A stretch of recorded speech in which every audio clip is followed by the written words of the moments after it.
ऐसा कुछ नहीं हुआ जो बहुत अद्भुत है। ऐसा 2024 में भी हुआ था और लगभग कुछ ऐसा ही 2020 में भी था। वोट प्रतिशत के हिसाब से वोट और सीट का डिफरेंस जो है, रिलेशनशिप है, वो बहुत विचित्र होता है भारत के चुनाव में, क्योंकि first past the post system है। वोट प्रतिशत लगभग उतना ही है। एलजेपी जो है 2020 में अलग लड़ा, वो जाके मिल गया, उनके साथ 5-6% का इजाफा हो गया और 3% वोट उनका सिर्फ बढ़ा है। महागठबंधन 2020 में जहां थी वहीं खड़ी रही, वो अपने वोटरों को और ऐड नहीं कर पाई। लोकसभा में जो उनका वोट था वो वोटर उनके साथ इस बार भी जुड़ा रहा। तो अगर आप देखें पिछले 2 चुनाव से तुलना करते हैं तो कोई बहुत अद्भुत नहीं है। ये तीनों चुनाव एक जैसे ही हैं। वोट प्रतिशत जनाधार के हिसाब से, सीटों में अंतर बहुत है, लेकिन जनाधार के हिसाब से ऐसा नहीं है कि महागठबंधन बिल्कुल सफाया हो गया। वोट प्रतिशत उनका जनाधार है। आरजेडी सबसे बड़ी पार्टी बन के आई उभरी है, 23% वोट है। ये अलग बात है कि सीटें उन्होंने ज्यादा। नमस्कार, संडे स्पेशल में आप सबों का स्वागत है। और आज हम संडे स्पेशल में बात उस नैरेटिव की करने जा रहे हैं जिस नैरेटिव के सहारे बिहार के जनमत को 10 हजरिया का जनमत दिखाने की कोशिश हो रही है। आज हम संडे स्पेशल में बात उस नैरेटिव के करने जा रहे हैं जिस नैरेटिव के सहारे वोट चोरी कहें, चुनाव आयोग का ईवीएम का खेल कहें, जो नैरेटिव बनाई गई है, हम उस नैरेटिव पर बात करने जा रहे हैं। देखिए, बिहार में जो एक बड़े बहुमत के साथ एनडीए की सरकार बनी है, तो एक बड़ा तबका, आइडियलॉग का एक बड़ा तबका उस जनमत को 10,000 रुपये के सहारे देखने की कोशिश कर रहे हैं। और वो कह भी रहे हैं कि 10,000 रुपया नीतीश कुमार ने दिए, उसी का ये फल है। अब तो सारा डाटा आ गया है। तो ऐसे तमाम बुद्धिजीवी से मेरा आग्रह होगा कि 2020 के विधानसभा चुनाव को, 2024 के लोकसभा चुनाव को और 2025 के विधानसभा चुनाव का जरा अध्ययन कर लीजिए। वोट परसेंटेज को देख लीजिए, किसको कितने वोटें आई हैं वो देख लीजिए। कोई पहली बार राजद को अन्य दलों की तुलना में ज्यादा वोट आई है ऐसा नहीं है।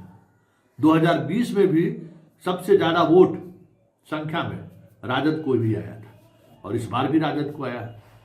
2020 के चुनाव में भी इंडिविजुअल, व्यक्तिगत तौर पर सबसे ज्यादा वोट परसेंटेज आरजेडी को ही था, इस बार भी आरजेडी को है। आरजेडी 2020 और इस बार को लगभग मेंटेन किए हुए हैं। एक जो बदलाव हुआ तो जदयू को लगभग 4% वोट इस बार 2020 और 2 के तुलना में मिला है। लेकिन पार्लियामेंट 2024 की बात करें तो यही लगभग 32 से 38 विधानसभा सीटें थी जहां आपको बढ़त मिला था। लोकसभा चुनाव की अगर हम बात करें, लोकसभा चुनाव में अगर 40 विधानसभा क्षेत्रों की अगर गणना आप करिए तो उस 40 क्षेत्रों की गणना में आपको यही 38-39 सीटों पर महागठबंधन आगे था, 40 सीटों पर इस बार भी आगे है। तो ये जो 10 हजरिया की बात आ रही है, इस पर मंथन करने के बजाय समग्रता में अगर आप देखेंगे तो आपको समझ में आएगा कि बहुत सारी चीजें ऐसी हैं, बहुत सारी चीजें ऐसी हैं जिनको आप अगर आंकड़ों के सहारे समझने की कोशिश करेंगे तो पता चलेगा कि 10 हजरिया तत्कालिक वजह हो सकता है इस वोट के पैमाने को देखने के लिए। महिलाओं का प्रतिशत वोटिंग बढ़ता हुआ दिख रहा है, लेकिन जितनी महिलाएं बाहर निकली हैं, जितनी बड़ी संख्या में महिलाएं वोट की हैं, उतने वो अगर 2020, 2024 और 2025 के चुनाव में देखें तो लगभग उतना ही प्रतिशत महिलाएं तीनों पार्टियों को वोट किया है। अगर थोड़ा बड़ा फर्क है, मतलब आप समझ जाइए कि किस तरीके से वोटिंग हुआ है। यहाँ महिला वोटर लोकसभा चुनाव में भी एनडीए को ज्यादा वोट किया था, महागठबंधन को कम वोट किया था। 2020 में भी महिला वोटर एनडीए को ज्यादा वोट किया था, महागठबंधन को कम वोट किया था। ये कोई नया डायनामिक्स नहीं है या कोई रॉकेट साइंस नहीं आया आपको कि जिसको समझने में आपको कठिनाई होगी। ये सारी चीजें अगर आप गौर से समझने की कोशिश करेंगे तो आप समझ सकते हैं कि नीतीश कुमार ने 2005 से जब से सत्ता संभाली, महिलाओं का पंचायत राज में पार्टिसिपेशन बढ़ाया उन्होंने, नौकरी में संख्या उन्होंने बढ़ाई, कई तरह की ऐसे जीविका दीदी सहित कई तरह की ऐसी योजनाएं वो लाए जिसमें महिलाओं को उन्होंने प्रमुखता दिया। देखिए इतनी बड़ी महिलाओं की योजनाएं मतलब किसी दूसरे राज्य में है क्या? लड़कियों को साइकिल, लड़कियों को पोशाक, लड़कियों को सैनिटरी पैड फ्री में, क्या नहीं लड़कियों के लिए किया जा रहा है। स्कॉलरशिप, फर्स्ट डिवीजन पर पैसा, सेकंड डिवीजन पर पैसा, उसी तरीके से मैट्रिक, इंटरमीडिएट, ग्रेजुएशन, सब में ये बातें सामने आ रही है। जब आप अगर इस पर गौर करेंगे तो बहुत सारी चीजें आपको समझ में आएगी कि ये 10,000 वजह नहीं है। आप वो वोट बढ़ा कहां से? 2020 के चुनाव में एलजेपी अलग चुनाव लड़ रहा था, लगभग 5% वोट उसका था। तो वो वोट जो है सो आपको 2024 के लोकसभा चुनाव में जब साथ आए तो वो फर्क आपको साथ दिख रहा है।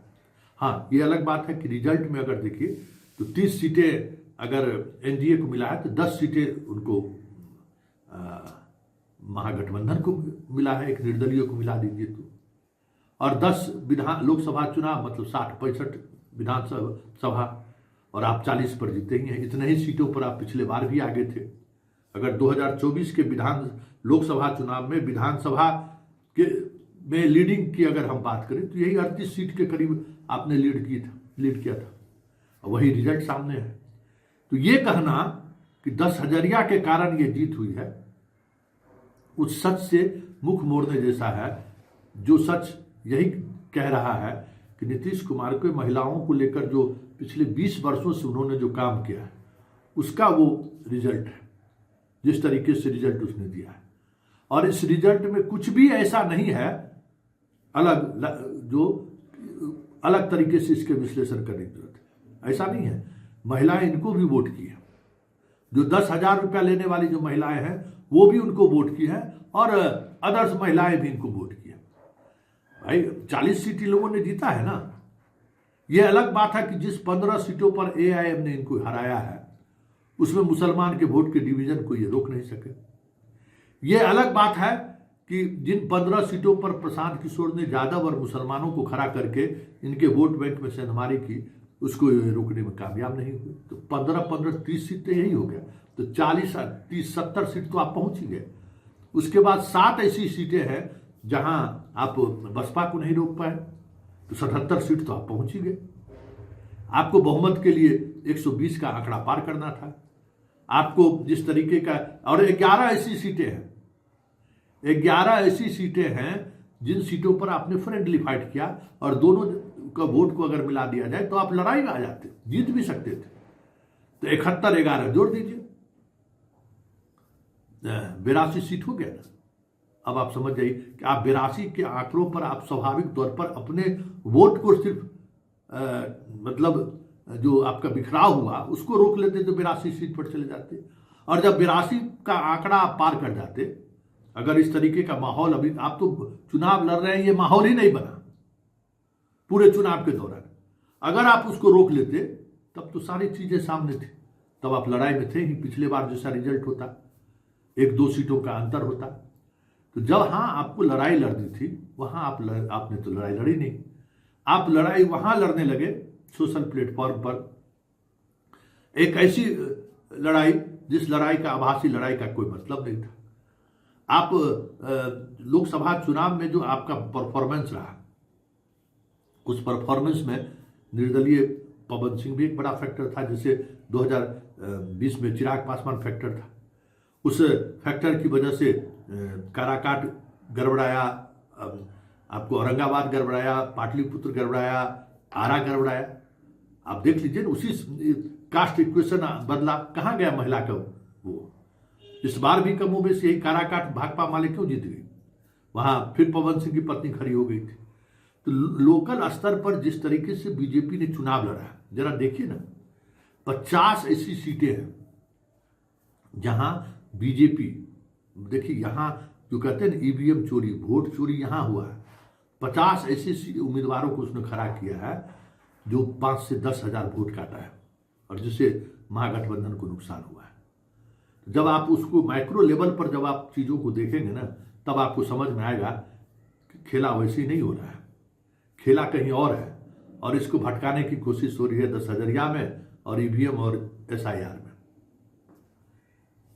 पिछले बार जिस मुद्दों को लेकर आप चुनाव, आपके पास कोई मुद्दा ही नहीं था। अंतिम दौर तक आप कास्ट इक्वेशन में कुछ जोड़ते घटाते रहे, उससे कि शायद हम आगे बढ़ सके। आपके पास कोई नया विजन नहीं था। अब वो 10 दे रहा था हम 20 देंगे, वो 20 दे रहा था हम 40 देंगे।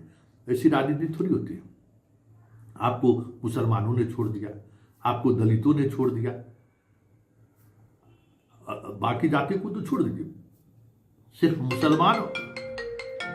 मुसलमान और दलित को एक साथ ले आते तो फिर रिजल्ट ही कुछ और होता है। तो जहां फोकस होना चाहिए, जिस कमजोरी की वजह से आप हारे हैं, उस पर चर्चा करने के बजाय एक अलग तरीके की नैरेटिव जो पूरे देश स्तर पर बनाने की कोशिश हो रही है कि महिला वोटर, 10,000 वोटर इस जीत की वजह है, यह एक ऐसा ही सच है जिस सच को सिर्फ समर्थक लोगों को सुकून देने के लिए या मानसिक तौर से तनाव मुक्त होने के लिए भले ही अच्छा लग रहा हो। सच्चाई यही है कि जो लड़ाई महागठबंधन को लड़नी चाहिए थी, उसने वो लड़ाई लड़ी ही नहीं है। हार की वजह तो यही है।